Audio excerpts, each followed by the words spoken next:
শরীয়তপুর নড়িয়া উপজেলার ডিঙ্গামানিক ইউনিয়নে সর্দার অ্যাগ্রো ফার্মে 52টি গরুর মধ্যে ফ্রিজিয়ান জাতের 4টি বিশাল দেহের গরু রয়েছে। 4টিরই স্বভাব চরিত্র 4 রকম। এর মধ্যে সবচেয়ে বড় ষাঁড়টির নাম দেয়া হয়েছে নবাব। নামের সাথে যেন তার মিল রয়েছে অনেক।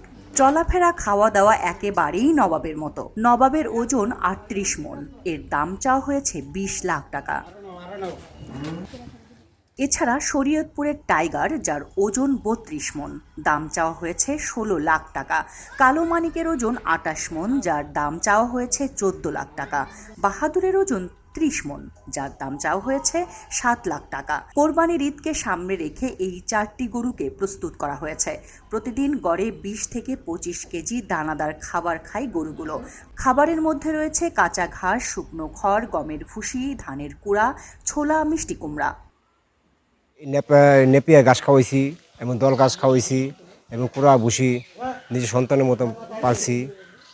প্লাস 3 মাস পর পর কিডনি সুই দেওয়া হয়েছে এবং প্লাস আপনার মাঝে মধ্যে ওষুধ, ভিটামিন ক্যাপসুল খাওয়া হয়েছে এবং ডাক্তারের সাথে পরামর্শ রয়েছে কোনটা ভালো হবে। এই খামারের মালিক ডিঙ্গামানিক ইউনিয়নের চেয়ারম্যান আলহাজ আজিজ সর্দার। তিনি বলেন, আমার কাছে এখন যেই গরুটা আছে এগুলো আমি 4 বছর যাবৎ পালতেছি, 4টা গরু। তো এই গতবার গরুগুলো আমার ঢাকায় নিয়ে গেছিলাম, বিক্রি হয় নাই। এবার বিক্রি করার জন্য আমি চেষ্টা করতেছি। তো আল্লাহ চাহে যদি আপনাদের দোয়ায় আমি গরুগুলা বিক্রি করতে পারি। একটা গরুর নাম দিয়েছি নবাব। সে নবাবের মতোই তার চলাফেরা এবং তার ভাবভঙ্গি, এবং সে বাসি খায় না এবং টাইম টু টাইম সে খায়, টাইম টু টাইম সে গোসল করাইতে হয়। যদি টাইম টু টাইম গোসল না করানো হয় সে গোসল করবে না, সব মারতে থাকে। আর খাবারও তাই তদ্রূপ, এরকম সে খাবার খায়, টাইম টু টাইম না দিলে খাবার খায় না। এই জন্য তার নাম দিয়েছে আমি নবাব। আর টাইগার অনেক জিদ্দি গরু, সে খাবার খায় কিন্তু তার 2 জন লাঠি নিয়ে দাঁড়ায় থাকতে হয়, তারপর তার খাবার পরিবেশন করতে হয়। সে অনেক হিংস্র, এই জন্য আমি তার নাম দিয়েছি টাইগার, শরীয়তপুর টাইগার। আর কালো মানিক, সেইটাও অনেক জিদ্দি এবং ওই গরুটা হচ্ছে একবারে কালো মিসমিসে, দেখতে অনেক সুন্দর, এই জন্য তার নাম দিয়েছি আমি কালো মানিক।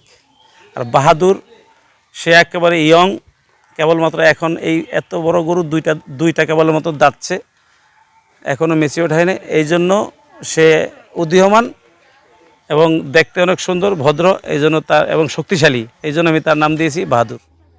প্রতিদিনই দূর দূরান্ত থেকে ও স্থানীয়রা ভিড় করছেন গরুগুলো দেখার জন্য। অনেকে আবার আসছেন গরু কেনার জন্য। তারা জানান এই এলাকায় এর আগে এত বড় গরু দেখেনি তারা।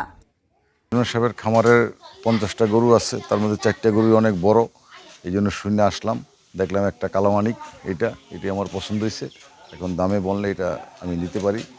আর একটা দেখলাম হিরো আলম, একটা টাইগার, আর একটা হলো নবাব, শরীয়তপুরের নবাব। তো এর মতো এরকম বড় গরু এই আমাদের ইউনিয়নের ভিতরে কোথাও নাই। আমরা দেখে খুব সন্তুষ্ট। এলাকাতে উনি এত বড় গরু বানাইছে, এই জন্য ওনার খামারে প্রায় 50টা গরু আছে। এই 50টা গরুর ভিতরে 4টা গরুই দেখার মতো। শরীয়তপুর জেলা প্রাণী সম্পদ কর্মকর্তা ডাক্তার আবু বক্কর বলেন, জেলায় কোরবানিযোগ্য পশু আছে 1,27,012টি। এবার হাট বসবে 20টি। ইতিমধ্যে বিভিন্ন হাটে পশু কেনা বেচা জমে উঠেছে। আসন্ন কুরবানি উপলক্ষে এবছর শরীয়তপুর জেলায় 1,07,012টি পশু কুরবানির জন্য প্রস্তুত করা হয়েছে।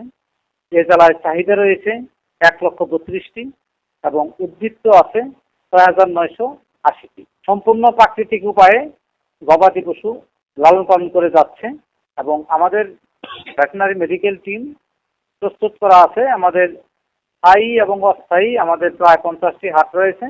23টি স্থায়ী হাটে আমাদের 13টি ভেটেরিনারি মেডিকেল টিম আছে জেলায়। প্রতিনিয়ত আমাদের ভেটেরিনারি মেডিকেল টিম কাজ করে যাচ্ছে।